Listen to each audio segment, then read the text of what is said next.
Hi, what's up guys? For today's video, I'll be showing you how to fix critical process blue screen on your Windows 11. So if this type of prompt or message error shows up, we'll be showing you how to fix this error. So first off, what you want to do, of course, is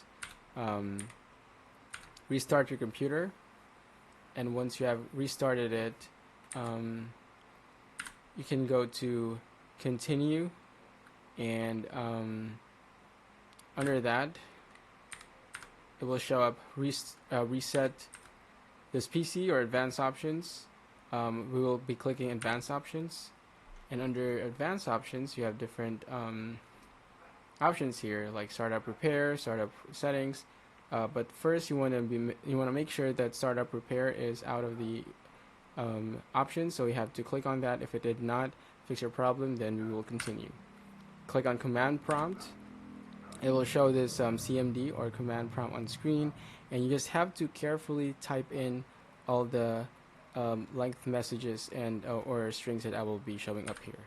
So here first, and then click on here bootrec nt60sys, and then click this next, and then click this next fix bootrec /fix boot, and then after clicking on that, rebuild, and then scan now, and wait until this verification percentage is complete 100%. Once you're done, click on chk dskc, and then you're good to go. You can click on exit, and you can now finally restart. Thank you for